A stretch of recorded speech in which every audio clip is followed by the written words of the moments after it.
திமுக கூட்டணியிலிருந்து தமிழக வாழ்வுரிமை கட்சியை வெளியேற்றினால் கவலைப்பட மாட்டேன் என தனியார் தொலைக்காட்சிக்கு பேட்டி அளித்திருக்கிறார் தமிழக வாழ்வுரிமை கட்சி தலைவர் வேல்முருகன் எம்எல்ஏ அவர்.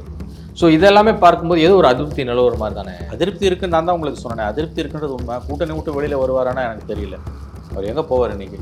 வேல்முருகனுக்கும் அமைச்சர்களுக்கும் இருப்பதாகத்தான் நான் கேள்விப்படுகிறேன். அது வெடிச்சிடுச்சு. அது சேகர்பாபு நேம் பண்ணி அவர் சொல்கிறார். சபைக்குள்ளே ஒரு சில கட்டுப்பாடுகள் இருக்குது. நம்ம வெளியில் பேசுகிற மாதிரி பேச முடியாது. சபாநாயகர் அனுமதி இல்லாமல் யாருமே இங்கே பேச முடியாது. அது முதல்ல நம்ம புரிஞ்சுக்கணும். இந்த வேல்முருகன் மாதிரி இருக்கக்கூடிய அரசியல் தலைவர்கள் திமுகவை பார்த்து கற்றுக்கணும். அந்த ஒரு உறுப்பினருக்கு எவ்வளோ செய்யணும், அது இவ்வளோ தான் ஸ்பேஸ். சண்டை போட்டுக்கிட்டு வரது அர்த்தம் இல்லை. உங்களுக்கு ஓட்டு போட்ட பண்ருட்டி மக்கள் உங்களுக்கு சண்டை போட்டுக்கிட்டு வெளியில் வரதுக்கு அனுப்பலை. ஏழை விவசாயிகள் வயிற்றில் அடித்து நிலத்தை பிடுங்குற திராவிட முன்னேற்ற கழக அரசும் அதனுடைய அமைச்சர்களும் ஒன்றை நினைவில் கொள்ள வேண்டும். அவங்கெல்லாம் இன்றைக்கி கோடிக்கணக்காக ஆயிரக்கணக்கான கோடி சொத்து வச்சுருக்காங்க. ஒன்றை மறந்து விடக்கூடாது. அவர்கள் எவ்வளவு பசித்தாலும் உங்கள்கிட்ட இருக்க காசை திங்க முடியாது. சாப்பிட்றதுக்கு சோறு வேணும், கோதுமை வேணும், அரிசி வேணும், கோதுமை வேணும், காய்கறிகள் வேணும். 15 வருஷத்துல கம்யூனிஸ்டுகள் ஒரு பாடம் கற்று தங்களுடைய தவறுகளை சரி அவர்கள் பாடம் கற்றுக்கொள்ளலாம். மக்கள் அவர்களை நம்ப தயாராக இல்லை. ஆணவம் அடங்கவில்லை. நிலத்தை மட்டும் என்றைக்குமே நீ கொடுத்துட்டு திரும்ப வாங்கினேன்னா உனக்கு அடி அதிகமாக விடும். கொடுக்காமலே இருந்துடலாம். இப்போ குஜராத்தில் நிலத்தை பிடுங்குறாரு மோடி. ஆனால் திரும்ப அங்கே ஜெயிக்குது பிஜேபி. ஏன் ஜெயிக்குது? ஏன்னா அவன் நிலத்தை என்றைக்குமே கொடுத்ததில்ல, பிடுங்கி தான் பழக்கம்.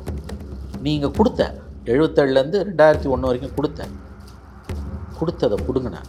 அப்போ இந்த பிரச்சனைக்கு வாங்க. மண்ணிலையும் பொண்ணிலையும் கை வச்ச அரசு எதுவுமே உருப்பிட்டது கிடையாது. அதனால் அன்புமணி சொல்கிறது உண்மை. அங்கங்கே நிலத்தை பிடுங்கி தானே நீங்கள் தொழிற்சாலையை கொண்டு வரீங்க. ஃபெர்டைல் லேண்டுங்க பரந்தூர்.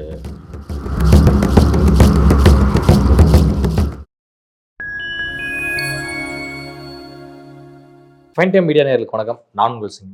நம்ம சிறப்பு நிகழ்ச்சியில் நம்மோடு இணைந்திருக்கிறார் மதிப்பிற்குரிய மூத்த பத்திரிகையாளர் திரு மணி அவர்கள். வணக்கம் சார்.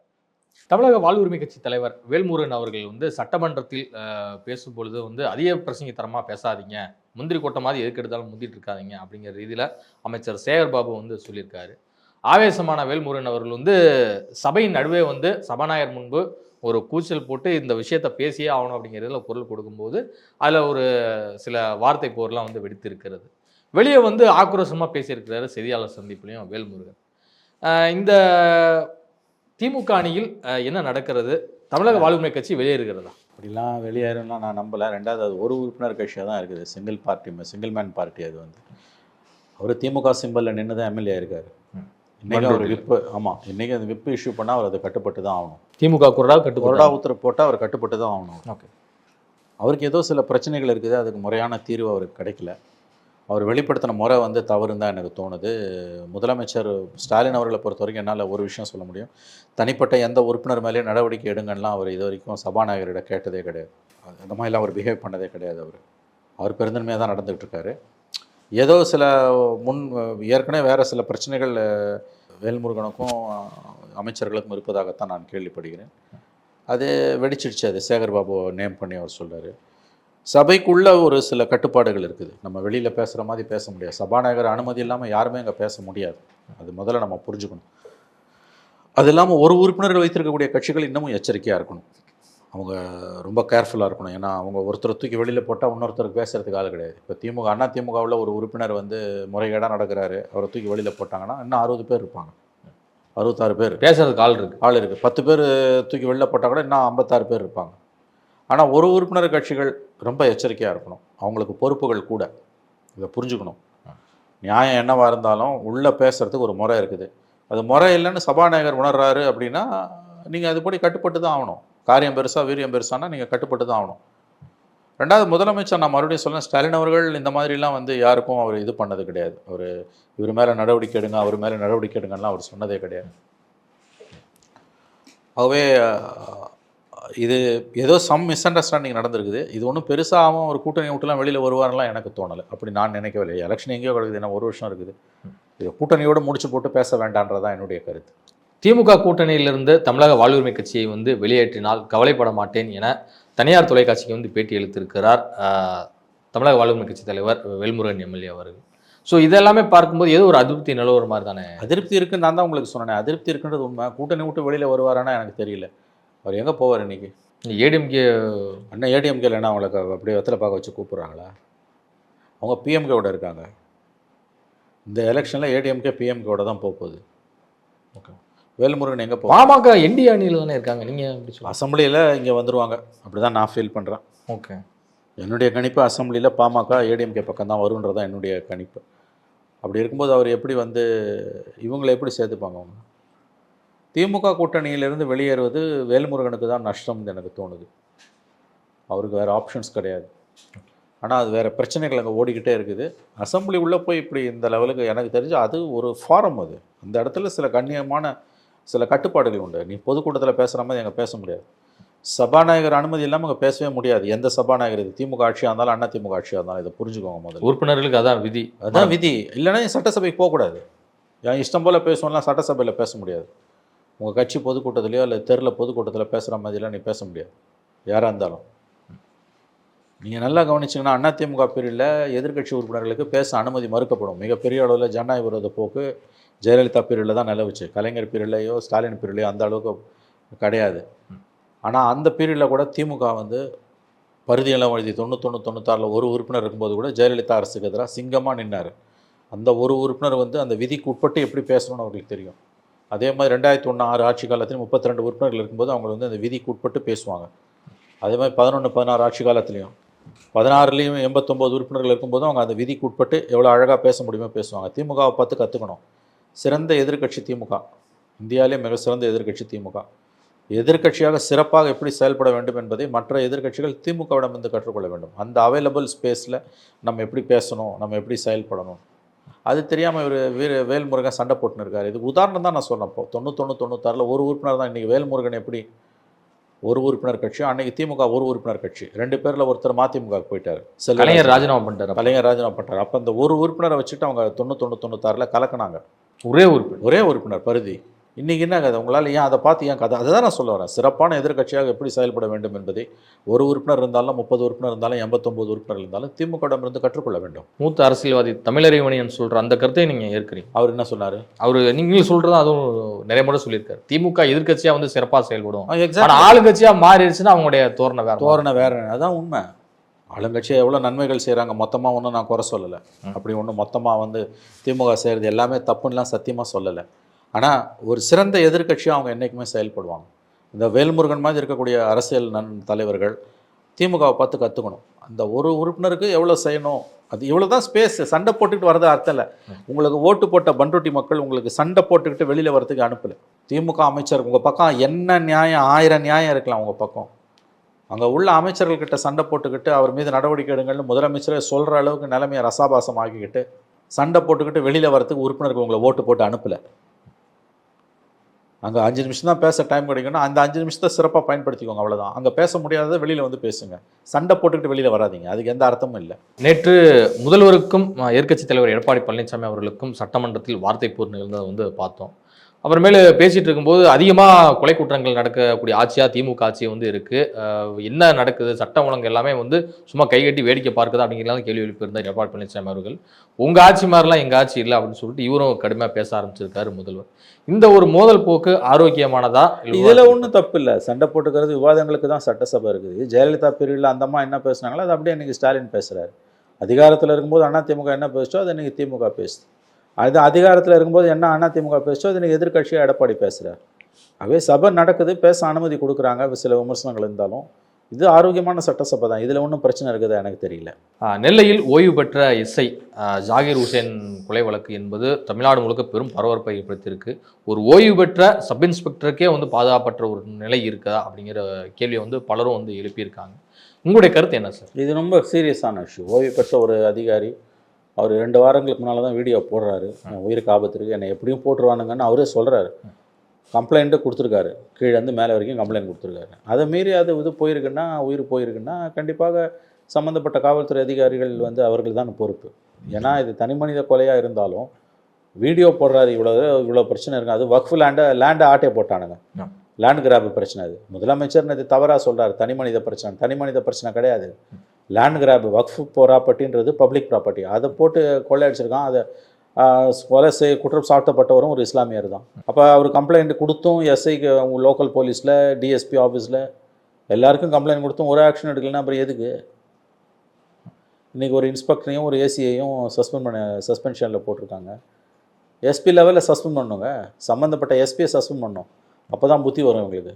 சும்மா இன்ஸ்பெக்டரையும் டிஎஸ்பியும் சஸ்பெண்ட் பண்ணால் பத்தாது. இவ்வளோ தூரம் கம்ப்ளைண்ட் கொடுத்து படுகொலை நடக்குதுன்னா எதுக்கு நீ கவர்மெண்ட், எதுக்கு எஸ்பியாக இருக்க? எஸ்பி தான் எல்லாத்துக்கும் பொறுப்பு, ஐஜியோ டிஐஜியோ கிடையாது. ஞாபகம் வச்சுக்கோங்க. மாவட்டத்துக்கு அதுதான் முதலமைச்சர். ஒரு மாவட்டத்தோட முதலமைச்சர் வந்து எஸ்பி தான். எஸ்பிக்கு அவ்வளோ பவர்ஸ் இருக்குது. ரேஞ்சு டிஐஜிஸ் கூட அவ்வளோ பவர் கிடையாது. 4 எஸ்பிஸை கையில் வச்சுருக்க ஒரு டிஐஜிக்கோ 3 டிஐஜியை கையில் வச்சுருக்க ஒரு ஐஜிக்கோ இல்லாத பவர் ஒரு எஸ்பிக்கு உண்டு. மாவட்ட எஸ்பியும் கலெக்டரும் தான் எல்லாத்துக்கும், நல்லது கெட்டது எல்லாத்துக்கும் அவங்க தான் காரணம். அதுவும் கொலை நடக்குது, 2 வாரமாகவே அவர் கம்ப்ளைண்ட் மேலே கம்ப்ளைண்ட் கொடுக்குறாரு, வீடியோ போடுறாருன்னா ஏன் பண்ண போகிறான்னு உங்களுக்கு தெரியும்ல. இப்போ ஷன நேர கொலைகளை மன்னிச்சிடலாம், திடீர்னு பிரச்சனையில் அடிதடியாகி கோபத்தில் குத்தி கொண்டுறானா அதை மன்னிச்சிடலாம். ஆனால் இந்த மாதிரி திட்டமிட்ட படுகொலைகளை எப்படி நீங்கள் மன்னிப்பீங்க? அப்போ இது வந்து இந்த தடுக்க தவறிய காவல்துறை மீது தான் நடவடிக்கை எடுக்கணும். இன்ஸ்பெக்டரும் ஏசியும் சஸ்பெண்ட் பண்ணியிருக்காங்க. எனக்கு தெரிஞ்சது பத்தாது, டைரெக்டாக எஸ்பியை சஸ்பெண்ட் பண்ணணும். அப்போ தான் வந்து உயர் அதிகாரிகளுக்கு கொஞ்சமாவது புத்தி வரும். அமைச்சர் வேலுவாக இருந்தாலும் சரி, வேறு எவராக இருந்தாலும் சரி, பசித்தால் உணவைத்தான் உண்ண வேண்டும். அங்கே வந்து விளைநிலங்கள் தான் வந்து மனிதர்களுக்கு வந்து சோறு போடும். மற்றபடி நீங்கள் தொழிற்சாலைகளை கொண்டு வந்து நீங்கள் விளைநிலங்களை வந்து அமைச்சிங்க அப்படின்னா அது டோட்டலாக விளைநிலங்களை அழிக்கக்கூடிய ஒரு செயல் தான் அப்படின்னு சொல்லியிருக்கிறாரு அன்புமணி ராமதாஸ் அவர். அவருடைய கருத்து எப்படி? அதான் அந்த திருவண்ணாமலையில் லேண்ட் எடுக்கிற 6 வழி சாலையோ 8 வழி சாலையோ, அப்புறம் சிப்காட்டுக்கு எடுக்கிறது, மேல் பாதி இந்த இன்சிடென்ட்லாம் மேல்மா இஷ்யூவில் பேசுகிறாரு. நியாயமானது தான். எவ்வளோ கோடி ரூபாய் சொத்து இருந்தாலும் காசை திங்க முடியாது. சாப்பிட்றதுக்கு சோறு, அரிசி தான் வேணும், கோதுமை தான் வேணும். எத்தனை ஆயிரம் கோடி சொத்து இருந்தாலும் இன்றைக்கி நில எடுப்பு பிரச்சனையில் அரசாங்கத்தோட கொள்கையை பரந்தூராக இருக்கட்டும், மேல்மாவாக இருக்கட்டும், தமிழ்நாட்டுக்கு தொழில் வளர்ச்சி வேண்டும் என்று சொல்லிக்கொண்டு ஏழை விவசாயிகள் வயிற்றில் அடித்து நிலத்தை பிடுங்குற திராவிட முன்னேற்ற கழக அரசும் அதனுடைய அமைச்சர்களும் ஒன்றை நினைவில் கொள்ள வேண்டும். அவங்கெல்லாம் இன்றைக்கி கோடிக்கணக்காக ஆயிரக்கணக்கான கோடி சொத்து வச்சுருக்காங்க. ஒன்றை மறந்து விடக்கூடாது. அவர்கள் எவ்வளவு பசித்தாலும் உங்கள்கிட்ட இருக்க காசை திங்க முடியாது. சாப்பிட்றதுக்கு சோறு வேணும், கோதுமை வேணும், அரிசி வேணும், கோதுமை வேணும், காய்கறிகள் வேணும். அதை கொடுப்பது நிலம். நிலமெனும் நல்லாள் இல்லையா? நிலமெனும் நல்லாள்னு சொல்லுவாங்க. அதை பகைச்சவங்க வந்து மண்ணிலையும் பொண்ணுலையும் கை வச்ச எந்த அரசும் உருப்பிட்டதா சரித்திரமே கிடையாது. மண்ணிலையும் பொண்ணுலையும் கை வச்ச எந்த அரசும் தூக்கி எறியப்படும். இது எக்காலத்துக்குமான உண்மை. நந்திகிராம்லையும் சிங்கூரில் என்னாச்சு? மேற்கு 14 வருஷம் ஆண்ட சிபிஎம் வந்து இன்னும் எழ முடியல. ஒரு எம்எல்ஏ வர முடியல. மக்களால் துடைத்தெறியப்பட்டது சிபிஎம். தூக்கி அடிச்சிருக்காங்க மக்கள்.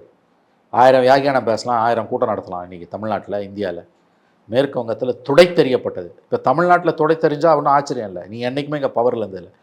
34 வருஷம் உனக்கு ஓட்டு போட்ட மக்கள் உன்னை தொடச்செறிஞ்சிருக்காங்கன்னா நீ எவ்வளோ பாவத்தை பண்ணியிருக்க. தத்துவம்ன்ற பேரால், சித்தாந்தன்ற பேரால், கம்யூனிஸ்ட்ன்ற பேரால் ஏழை விவசாயிகள் வயிற்றில் அடித்து சுட்டு கொண்டதோட பலனை கர்மா இன்றைக்கி அனுபவிக்கிற. 11 ஆட்சி போய் 16 உத, 21 உத, 26 அடி தான், சந்தேகமே வேணாம். 11, 16, 21 தோத்துட்டாங்க. 26 தோப்பாங்க. 15 வருஷத்துல கம்யூனிஸ்டுகள் ஒரு பாடம் கற்று தங்களுடைய தவறுகளை சரி அவர்கள் பாடம் கற்றுக்கொள்ளலாம். மக்கள் அவர்களை நம்ப தயாராக இல்லை. ஆணவம் அடங்கவில்லை. மேற்கு வங்கத்தில் மார்க்சிஸ்டுகளின் ஆணவம் அடங்கவில்லை. அதற்காகத்தான் மக்கள் திரும்ப திரும்ப அவர்களை தோற்கடிக்கிறார்கள். ஸ்ட்ராங்கஸ்ட் பார்ட்டி வந்து எப்படி போச்சுன்றாங்க. இதை நான் சொன்னால் அவங்களுக்கு தோழர்களுக்கு கோவம் வரும். நீ யோசிச்சு பாருங்கள். தமிழ்நாட்டில் சைபரான ஆச்சரியம் இல்லை, கர்நாடகாவில் சைபரான ஆச்சரியம் இல்லை, ஆந்திராவில் சைபரான ஆச்சரியம் இல்லை. ஏன்னா நீ எங்கேயுமே பவரில் இருந்ததில்லை. திமுக எதிர்கட்சியா இல்லாமல் கூட இருந்திருக்கு. குஜராத்தில் சைபரானா, மத்திய பிரதேசத்தில், உத்தரப்பிரதேசத்தில், ராஜஸ்தானில், பீகாரில் நீ சைபரான ஆச்சரியம் இல்லை. நீ எந்த காலத்துலையும் ஆச்சரியம் இருந்ததில்லை. ஆனால் நீ மேற்கு வங்கத்தில் 34 வருஷம் இருந்த சைபர் ஆகிறானா? இப்போ தமிழ்நாட்டில் திமுக அண்ணா திமுக மாறி மாறி ஆள்றாங்க. சைபர் ஆவாங்களா? ராஜீவ் சத்தப்ப அந்த எலெக்ஷனை விட்டுருங்க. அதை தவிர மற்றபடி அவங்க எப்படி 30 சீட் ஜெயிப்பாங்க? திமுக 60, அண்ணா திமுக 60 சீட்டு ஜெயிக்கும். திமுக ஆட்சியில் உட்காரும். மறுபடியும் திமுக தோற்று அண்ணா திமுக ஆட்சியில் வரும். அப்போ திமுக ஒரு 40 சீட்டு ஜெயிக்கும், 50 சீட்டு ஜெயிக்கும், 30 சீட்டு ஜெயிக்கும், 25 சீட்டு ஜெயிக்கும். மறுபடியும் அடுத்த முறை வந்து 89 சீட்டு ஜெயிப்பாங்க. ஒரு குறைஞ்சது 30 சீட்டுக்கு மேலே எப்பயும் ஜெயிச்சுக்கிட்டே இருப்பாங்க. ஒரு மெயின்டைன் பண்ணிக்கிட்டே இருப்பாங்க. சைபர் சீட்டு வாங்குற எதுலேருந்து வருது இது? ஏன்னா 34 வருஷம் எப்படி ஆண்டாங்கன்னா நிலத்தை பிரித்து கொடுத்தாங்க. நிலமற்ற விவசாயிகளுக்கு, ஏழை விவசாயிகளுக்கு நிலத்தை மட்டும் எப்பயுமே கொடுத்தீங்கன்னா திரும்ப வாங்க முடியாது. நீ எப்பயுமே கொடுக்க வர்க்க கொள்கையை வந்து அமல்படுத்தினாங்க. ஆனால் போச்சு. நிலத்தை மட்டும் என்றைக்குமே நீ கொடுத்துட்டு திரும்ப வாங்கினேன்னா உனக்கு அடி அதிகமாக விடும். கொடுக்காமலே இருந்துடலாம். இப்போ குஜராத்தில் நிலத்தை பிடுங்குறாரு மோடி. ஆனால் திரும்ப அங்கே ஜெயிக்குது பிஜேபி. ஏன் ஜெயிக்குது? ஏன்னா அவன் நிலத்தை என்றைக்குமே கொடுத்ததில்ல, பிடுங்கி தான் பழக்கம். நீ இங்கே கொடுத்த 77லேருந்து 2001 வரைக்கும் கொடுத்ததை பிடுங்கினேன். நந்திகிராம்லேயும் செங்கூர்லேயும் இன்றைக்கி ஜீரோ. அது எப்படிங்க ஒரு கட்சி ஜீரோ வாங்கும்? யோசிச்சு பாருங்களேன்.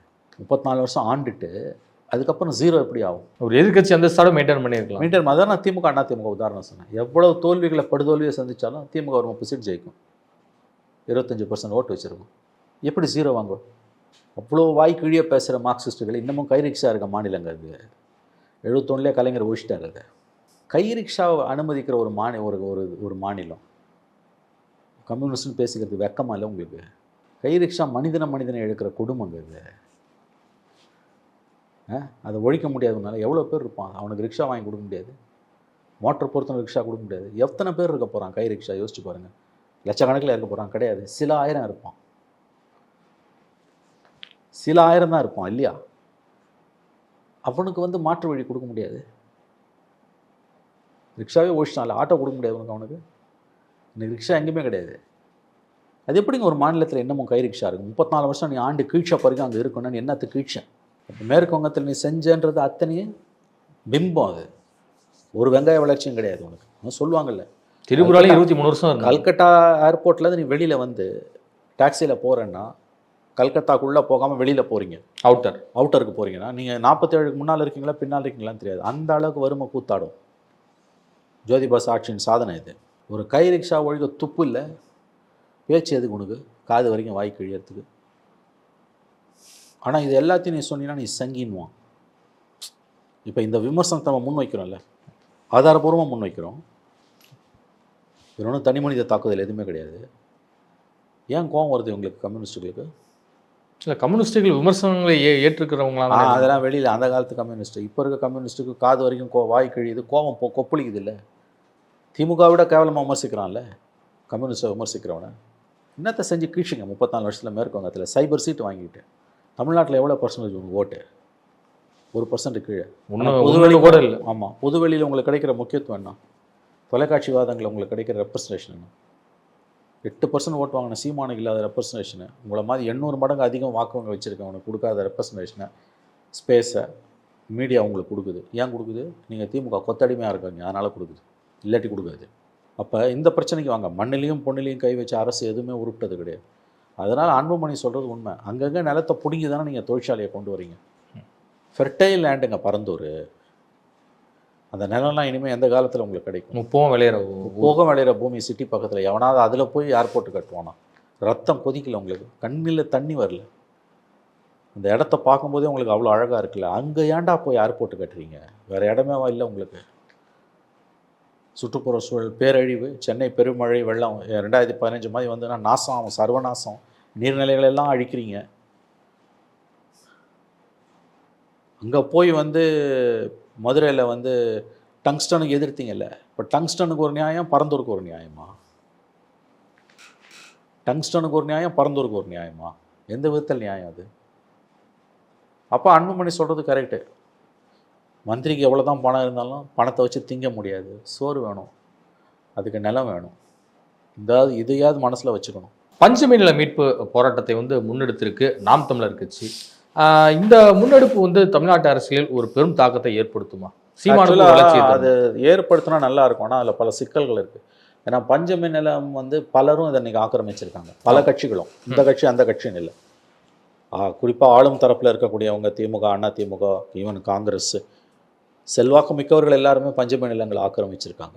அவ்வளோ சீக்கிரமாக அதுலேருந்து எடுக்க முடியாது. ரெண்டாவது லேண்ட் ஆக்டெல்லாம் அவ்வளோ சீக்கிரம் போட்டு நீங்கள் அதை எடுக்க முடியாது. இப்போ பஞ்சமி நிலத்தை பற்றி மந்திரி எல் முருகன் பேசி தான் முரசொலி ட்ரஸ்ட்டு ஆஃபீஸே அது மேலே இருக்குன்னு சொல்லி தான் கேஸ் போட்டு சுப்ரீம் கோர்ட்டில் போய் கடைசியில் அவதூறு வழக்கில் அவர் வருத்தம் தெரிவித்தார். அதுக்கப்புறம் தான் கேஸை வாபஸ் வாங்கினாங்க. உங்களுக்கு தெரியும். அவர் அந்த மாதிரி அவ்வளோ சுலபமாக அதை மெய்ப்பிக்க முடியாது. இதில் குறிப்பாக அதை திமுகவுக்கு எதிராக அரசியல் ரீதியாக திருப்புறதால எந்த பிரயோஜனமும் இல்லை. திமுக மட்டும் பஞ்சமி நிலத்தை கை வைக்கல. திமுக, அண்ணா திமுக, காங்கிரஸ், தமிழ்நாட்டு ஆண்ட கட்சிகள், தேசிய அளவில் ஆண்ட கட்சிகள் பலரும் பஞ்சமி நிலத்தை கையில் வச்சுருக்காங்க. பெரும்பாலான அரசியல் கட்சிகள் இருக்கக்கூடிய முக்கியஸ்தர்களும் அதை துஷ்பிரயோகம் பண்ணியிருக்காங்க. செல்வாக்குமிக்க தனிநபர்கள் யார் ஆட்சியில் இருந்தாலும் அவங்களுக்கு ஜால்ரா தூக்கக்கூடிய, ஜால்ரா அடிக்கக்கூடிய தனிநபர்கள் இருக்காங்களே, பெரிய பெரிய முதலாளிகள், கார்ப்பரேட்ஸ், அவங்களும் செஞ்சுக்கிட்டு இருக்காங்க. அந்த நோக்கம் உயர்வானது, சீமானோட அந்த நோக்கம் உயர்வானது. ஆனால் நடைமுறையில் வரும்போது அதை வெறும் திமுகவுக்கு எதிராக மட்டும் பயன்படுத்தினா அது உள்நோக்கம் கொண்டதாக மாறிடும். ஏன்னா அது இன்றைக்கு வந்து நிலைமை பலரும் வந்து பஞ்சமை நிலத்தை கை வச்சுருக்காங்க தான் தகவல்கள் வருது. ஆகவே அந்த நோக்கம் உயர்வானது. அவர்கிட்ட என்ன டேட்டா இருக்குது, என்ன டாக்குமெண்ட்ஸ் இருக்குது, லேண்ட் ரெக்கார்ட்ஸ் என்ன இருக்குது, அது அவர் ப்ராப்பராக அந்த போராட்டத்தை முன்னெடுத்தார்னா அது அவருக்கு பலன் சேர்க்கும். ஆனால் நான் மறுபடியும் சொல்கிறேன், அதை திமுகவுக்கு எதிரான அஸ்திரமாக அவர் பயன்படுத்தினார்னா தோற்றுருவார். ஏன்னா அதை திமுக மட்டும் செய்யலை, எல்லா கட்சியும் செய்யலாம். இதுவரை உங்கள் பல்வேறு கருத்து உங்களுக்கு நன்றி சார். நன்றி.